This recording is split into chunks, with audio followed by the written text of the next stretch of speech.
पहलगाम हमले पर सरकार से कड़े एक्शन की मांग की जा रही है। कहा जा रहा है कि सरकार को पाकिस्तान के घर में घुसकर बैठ जाना चाहिए। आतंक को सख्ती से खत्म करने, पीड़ित परिवारों को इंसाफ दिलाने और संविधान के अनुच्छेद 355 के तहत केंद्र सरकार की जिम्मेदारी पर भी जोर दिया गया है। पिछले 10 वर्षों में भारत में आतंकी घटनाएं घटकर 1/3 रह गई हैं। देश भर में गिरावट आई, लेकिन कश्मीर में अभी भी चुनौती बनी हुई है। 2000 से 2024 तक कुल 72,427 हमलों में हर तीसरा हमला जम्मू कश्मीर में हुआ, जहां 4,981 नागरिक और 3,624 जवान बलिदान हुए हैं। ऐसे में कई अहम सवाल उठते हैं कि आखिर क्यों कश्मीर में ही आतंकी हमले ज्यादा हो रहे हैं। आखिर कब कश्मीर में शांति होगी? आतंक से कश्मीर कब कब दहला है और आखिर कब पाकिस्तान पर भारत की स्ट्राइक होने वाली है? आतंकवाद के प्रति जीरो टॉलरेंस नीति, पुख्ता सुरक्षा व्यवस्था, मुस्तैद सुरक्षा एजेंसियों की बदौलत कुछ वर्षों में आतंकवाद के खिलाफ भारत की लड़ाई काफी हद तक बदली है। यही कारण है कि 10 साल में आतंकी वारदातें घटकर करीब 1/3 रह गई हैं। बीते दशक में 2242 आतंकी वारदातें हुई, जबकि वर्ष 2004 से 2014 के बीच इनकी संख्या 7000 से ज्यादा थी। आंकड़ों के अनुसार बीते दशक में आतंकी हमलों को हर साल गिरावट आई और संख्या सालाना 3156 से घटकर 1586 तक आ पहुंची। हालांकि कश्मीर घाटी में समान रुझान नहीं है। वहीं अब भी ऐसे बदलाव का इंतजार है। दक्षिण एशिया आतंकवादी पोर्टल के अनुसार 2000 से 2024 के बीच भारत में हर तीसरा आतंकी हमला कश्मीर घाटी में हुआ। 72,427 में से 22,143 आतंकी हमले जम्मू कश्मीर में हुए, जिनमें से 4,981 आम नागरिकों की मौत हुई। साथ ही आतंकवादियों से लड़ते हुए 3,624 सुरक्षा जवान भी बलिदान हो गए। ये आंकड़ा ये भी है कि 2000 से 2024 के बीच भारत के सुरक्षा जवानों ने 24,512 आतंकियों को मार गिराया। इसमें औसतन हर दूसरा आतंकी कश्मीर घाटी में मारा गया। साल 2014 से घाटी में 240 आतंकी हमले हुए हैं, जो 2022 में बढ़कर 457 तक पहुंच गए। 2023 और 2024 में फिर गिरावट दर्ज की गई और इनकी संख्या घटकर 256 से 210 रह गई। इस पूरे क्षेत्र में ये उतार चढ़ाव बीते 24 साल से जारी है। जाहिर है कि कश्मीर घाटी अभी भी ऐसा क्षेत्र बना हुआ है जहां आतंकवाद के समूल नाश के लिए सुरक्षा एजेंसियों को संघर्ष करना पड़ रहा है। गृह मंत्रालय की रिपोर्ट बताती है कि पूरे देश में साल 2004 से 2014 के बीच 7,217 आतंकी वारदातें हुई, जबकि 2014 से 2024 के बीच ये संख्या घटकर 2242 रह गई। इस दौरान आतंकी हमलों में जनहानि में भी 70% तक की कमी है। इसके अनुसार आम नागरिकों की मौतों की संख्या में 81% और सुरक्षा कर्मियों की मौतों में 50% की कमी दर्ज की गई है। जम्मू कश्मीर में 2000 से 2024 के बीच 847 आतंकियों ने आत्मसमर्पण किया। इनमें से अधिकांश आतंकियों ने मुठभेड़ के समय माता पिता और अन्य परिजनों की अपील पर हथियार सौंपे। 2011 के बाद आत्मसमर्पण में गिरावट आई है। आखिरी बार जुलाई 2022 में जम्मू कश्मीर के कुलगाम जिले में 2 आतंकियों ने आत्मसमर्पण किया था, जिनका संबंध लश्कर-ए-तैयबा से था। आईसीएम विशेषज्ञों का मानना है कि आतंकी संगठन अब स्थानीय समर्थन से बाहर हो रहे हैं। इसके चलते आत्मसमर्पण में कमी आ रही है। जम्मू कश्मीर के पहलगाम में बैसरान घाटी में सेना आतंकियों के खिलाफ अपना ऑपरेशन लगातार चला रही है। ये वही आतंकी है जिन्होंने मंगलवार की शाम यहां आए पर्यटकों पर हमला किया था।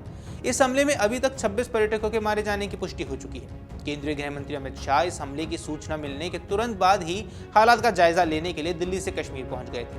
पीएम मोदी ने भी अपने सऊदी अरब के दौरे को छोड़ बीच में आए थे और स्वदेश वापस आ गए थे। इस आतंकी हमले में अभी तक 20 से ज्यादा लोगों के घायल होने की सूचना है। घाटी में इस तरह का ये कोई पहला मामला नहीं है। बीते 1.5 दशक यानी 15 वर्षों की बात करें तो इस तरह का यह 11वां बड़ा हमला था, जिनमें अभी तक 227 लोगों ने अपनी जान गंवाई है। जम्मू कश्मीर में हुए ऐसे आतंकी हमलों की एक बार पूरी टाइमलाइन पर हम नजर डालते हैं। अनंतनाग जिले में अल्पसंख्यक सिखों पर हुआ था हमला। यह आतंकी हमला 21 मार्च 2000 की रात को अनंतनाग जिले के छत्तीस सिंहपोरा गांव में किया गया था। इस हमले में आतंकियों ने अल्पसंख्यक सिख समुदाय को निशाना बनाया था। इस आतंकी हमले में कुल 36 लोगों की जान गई थी, जबकि कई लोग घायल बताए गए थे। पहलगाम के नुनवास बेस पर आतंकी हमला।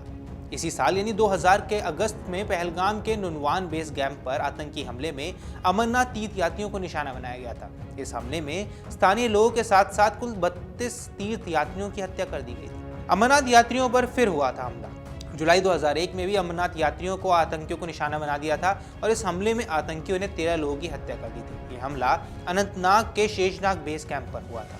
विधानमंडल परिसर पर हुआ था फियादीन हमला। जम्मू कश्मीर के श्रीनगर में राज्य विधानमंडल परिसर पर आत्मघाती आतंकी हमला हुआ था। इस हमले में उस दौरान 36 लोग मारे गए थे, जबकि कई लोग गंभीर रूप से घायल हो गए थे। चंदनवारी कैंप में हमला 2002 में कश्मीर के चंदनवारी बेस कैंप पर आतंकी हमला हुआ था और इस हमले में 11 अमरनाथ यात्री मारे गए थे। दक्षिण कश्मीर में भी एक बड़ा हमला हुआ था और यह हमला 23 नवंबर 2002 को जम्मू श्रीनगर नेशनल हाईवे पर हुआ था। इस हमले में इम्प्रोवाइज एक्सप्लोसिव डिवाइस से विस्फोट किया गया था। इस हमले में 9 सुरक्षाकर्मी, 3 महिलाएं और 2 बच्चों समेत 19 लोगों की जान चली गई। 23 मार्च 2003 को एक हमला हुआ था और इस हमले में आतंकवादियों ने पुलवामा जिले के नंदीमाग गांव में 11 महिलाओं और 2 बच्चों सहित कम से कम 24 कश्मीरी पंडितों की हत्या कर दी थी। फिर आया साल 2005, जब 13 जून 2005 में पुलवामा को एक बार फिर आतंकियों ने अपना निशाना बनाया। ये हमला एक सरकारी स्कूल के सामने भीड़भाड़ वाले बाजार में विस्फोटकों से लदी कार से विस्फोट किया गया। इस हमले में 2 स्कूली बच्चे समेत कुल 13 लोग मारे गए थे। फिर 12 जून 2006 आतंकियों ने इस बार कश्मीर में कुलगाम को अपना निशाना बनाया। इस बार हमले में 9 नेपाली नागरिक और बिहारी मजदूर मारे गए। 10 जुलाई 2017 कश्मीर के लिए कुलगाम में अमरनाथ यात्रियों के लिए जा रही बस पर आतंकी हमला हुआ। इस हमले में 8 लोगों की मौत हो गई थी। फिर आया 22 अप्रैल 2025, जब पहलगाम में बेसरान घाटी में आतंकियों ने टूरिस्टों को अपना निशाना बनाया और इस हमले में 26 पर्यटकों की मौत हो गई। पहलगाम मसले पर तनाव के बीच रविवार को air chief marshal Amarpreet Singh ने प्रधानमंत्री नरेंद्र मोदी से मुलाकात की। सूत्रों ने बताया कि इसमें वायुसेना के बड़े अधिकारी भी शामिल थे। पाकिस्तान से खींचतान के बीच इस मीटिंग को अहम माना जा रहा है। इससे पहले शनिवार को नेवी चीफ एडमिरल दिनेश के त्रिपाठी ने पीएम से मुलाकात की थी। इससे पहले शनिवार को नौसेना प्रमुख एडमिरल दिनेश त्रिपाठी ने शनिवार को पीएम मोदी से उनके लोक कल्याण मार्ग स्थित आवास पर मुलाकात की थी।